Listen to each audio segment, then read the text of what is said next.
Hello and welcome back to the Cricket Draft. This episode is brought to you in association with All Sports Insurance. If you're new here, subscribe to the channel, like the video, follow the Cricket Draft across all of the socials, and drop a little comment as to who you would like us to have a chat to ahead of the 2026 County Championship season.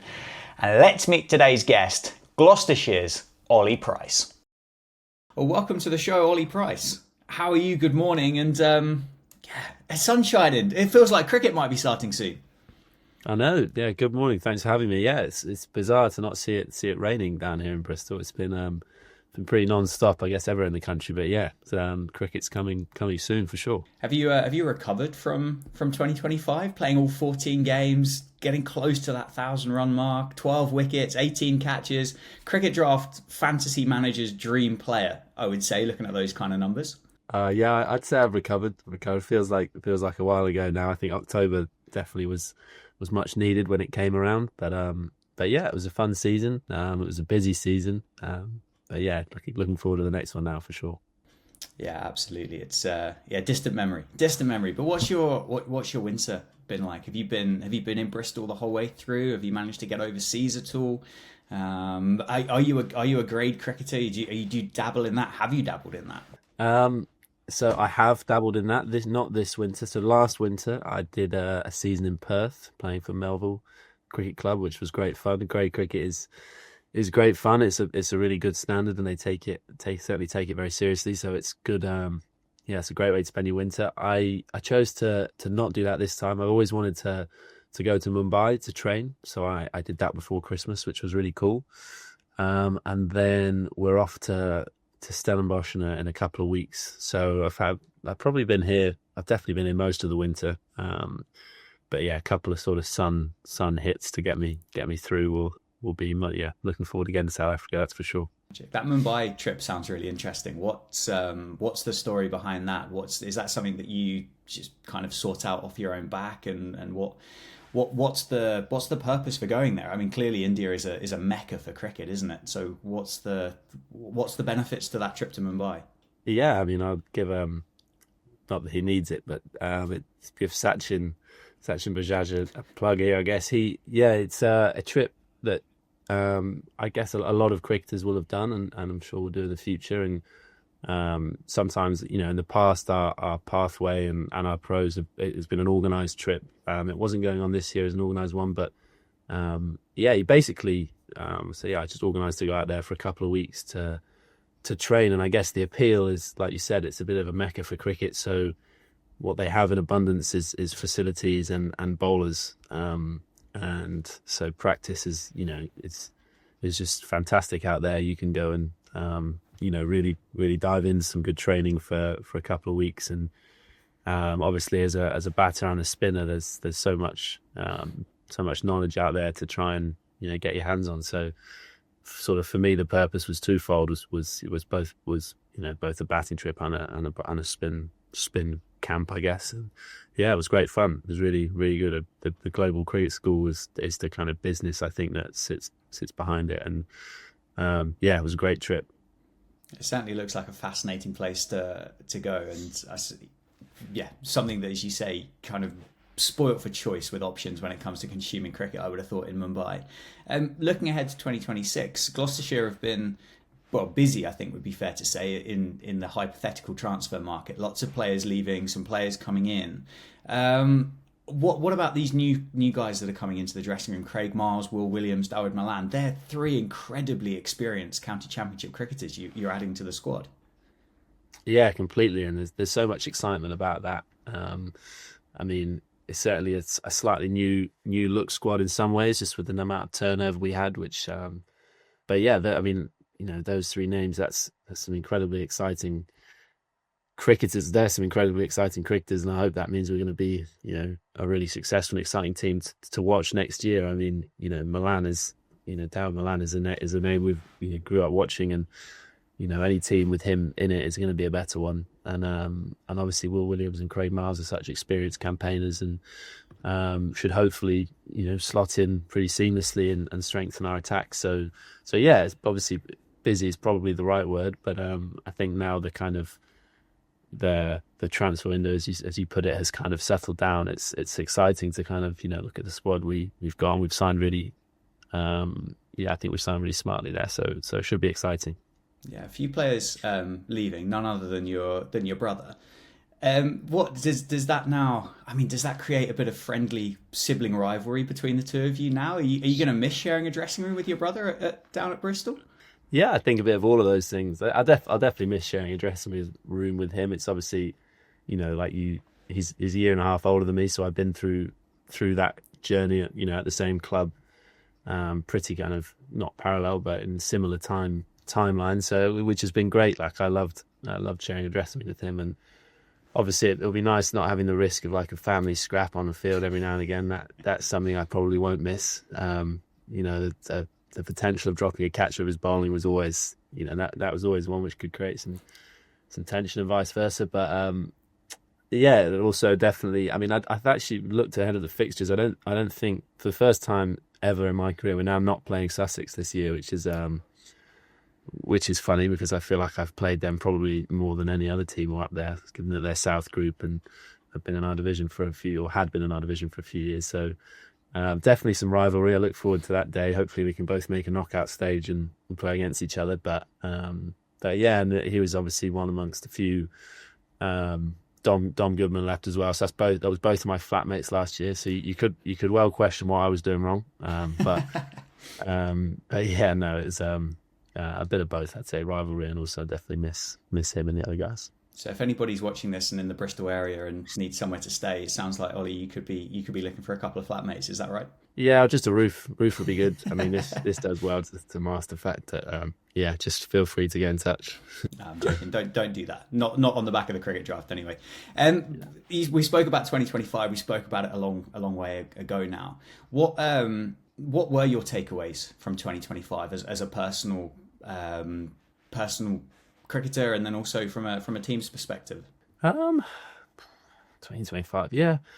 I mean, I'd start personally. I think it was a good season. Probably like one of the you get at the end of the season, I probably wasn't as happy or satisfied as I'd have liked to be, or maybe at halfway through. I think I started really well, and then had some really great days. I'll remember my double 100 at Lancs very fondly. That was probably my career highlight so far. And then, yeah, like I said, probably just, we were obviously going into that season as defending T20, champs as well. And I think we didn't play that competition as we'd have liked to, particularly at the start. It's funny how momentum can take you so far at the back end of the previous tournament and then sort of, hold you back at the start of the next one. We didn't know where our first win was coming from. And obviously then you reflect personally within that. I was playing every game in a fairly significant role, so you're trying to work out what how to improve both personally and then hopefully that carries into the team game. So it was, I'd say, like a mixed season, and one with some really positive days, and the season's so long, it always throws up so much stuff, good and bad, but there's so many fond memories off the field as well. So I guess probably that's not the best summary, but a bit of a mixed season of some really positive stuff and some really exciting stuff, and also I look back at the T20 tournament and would have loved to kind of carry the momentum on from the win the year before, but we finished that tournament pretty well, and there's always cause for excitement. So I guess that's my slightly jumbled summary. No, I think you ticked all of the right boxes there. Good answer. And have you guys had an opportunity to sit down as a group and talk about 2026 and what the goals or the plans or the hopes would be for the team?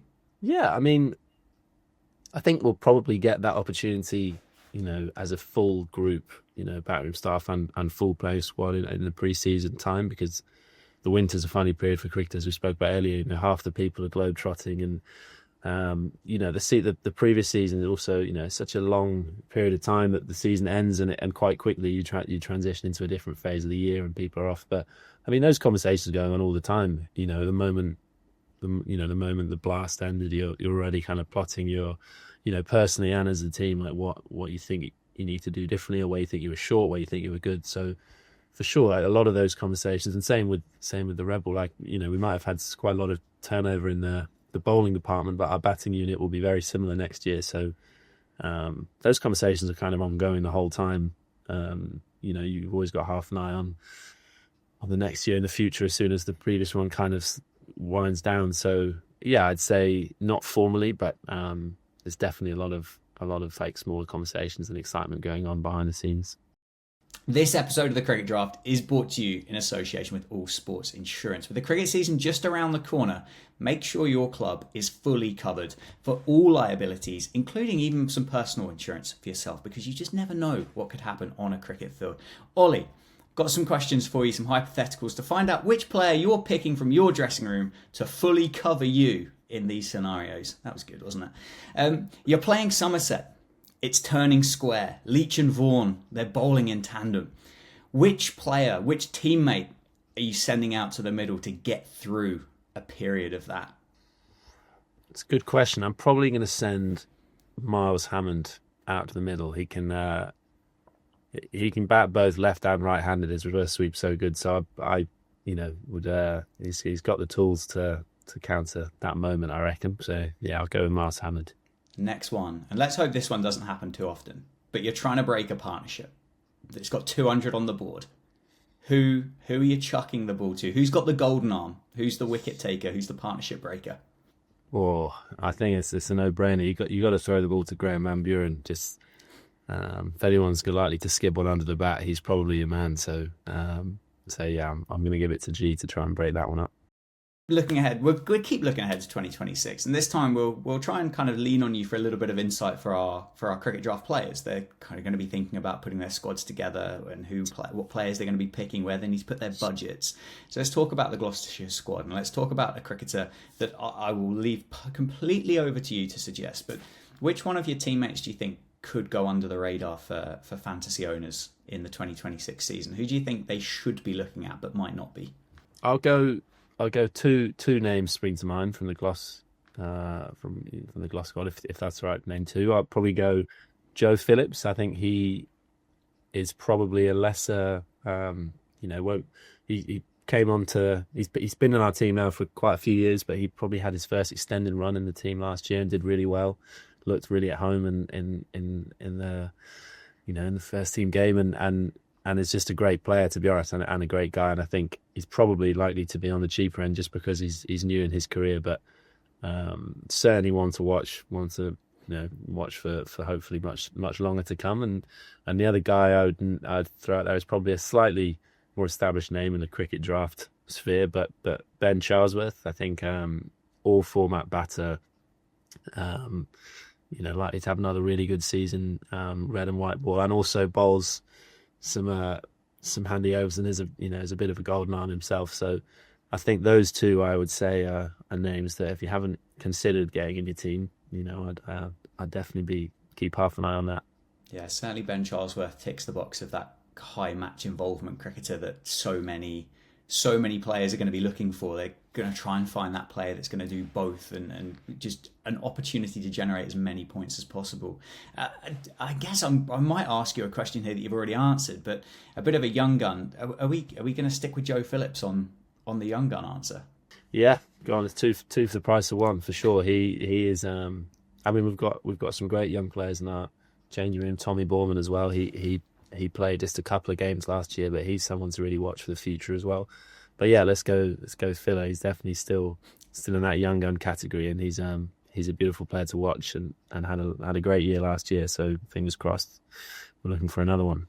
Absolutely. Now I've got a hypothetical question for you here. This is for the cricket connoisseurs amongst all of us. And this is a head-to-head theoretical battle that you can pick from any era in time. You can cross eras, you can cross generations, you can cross countries, you can do whatever you want. But taking the field and having an opportunity to enjoy and watch and absorb a head-to-head battle between two players. If you could pick anybody from the current world or the history of cricket, who would you like to see go up against one another? That's a great question. I think I would definitely have to say, like, one of my heroes as like batters growing up. I'd want to watch one of them play against one of the fastest bowlers going around. So there'd be Tendulkar, Ponting, Lara. I didn't watch as much of Lara, but let's say Ponting, just because I feel like I grew up on that '05 Ashes series, and he was you know, he's such a cricketing, hero of a lot of people, even if he's Australian, but such a good batter. I'd say, why not? Why not? Let's wind up Joff to run down the hill to bowl at Ricky Ponting. I think that's some cricket that we'd all like to watch. So that would certainly be exciting. With a tailwind as well. That'd be a bit of a fear. That'd be a fierce one, wouldn't it? There'd be some words exchanged, I think. I don't think they'd do much backing down. So I think I'd be quite. If I managed to get myself in the slips, I'd be stood quite far back watching that one, which would be great theatre. So I don't know, something like that would be good fun. Yeah, I'd pay for a ticket on the gate for that one, I think. Finally, Ollie, just got a quiz for you. 90 seconds on the clock to basically go through and see how well you can remember Gloucestershire's 2025 County Championship season. Now, all of these questions, as I say, all exclusive to Gloucestershire, all exclusive to the County Championship. So I just need to get my timer set up. I don't know whether you've been studying for this or not, but it's... I've been revising for days, so hopefully it all comes to fruition. Let's hope so. Let me know when you're ready, and I'll start rattling through these questions for you. Ready whenever you are. Brilliant. Okay. Who scored the most runs during the 2025 County Championship season? James Bracey. Correct. 1,010. Which bowler took the highest number of wickets? Ajit Singh Dale. Yep, 40. Which player has the highest batting average, or had the highest batting average? James Bracey. Cam Green, 66.7. Who recorded the best bowling figures in a single innings in 2025? Ajit Singh Dale. I think it's 7 foot. Exactly. Yep. Which player hit the highest individual score of the season? That would be me. It was 253 not out. Which player has the highest strike rate with the bat, minimum 50 balls faced? I mean, that feels like it could be a bit of a lottery. I'll go with GVB. That's gone quite quickly. The good shout, Marchant Dalanger, 134. Among the bowlers who had at least 3 wickets, who had the best bowling average? Ben Charlesworth? I don't know. Dom Goodman. Who did Gloucestershire score 589 for 8 declared against?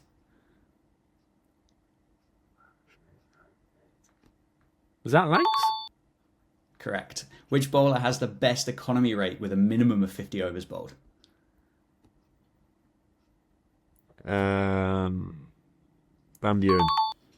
Correct. And the time has just ticked off, so we've got one more. Cam Green, James Bracey recorded the joint most centuries. How many did they score? 3. Correct. That's a great rattle through on the quickfire questions. Appreciate that. Well, like I did play all the games, so I should have had a decent seat for those questions. But happy with that.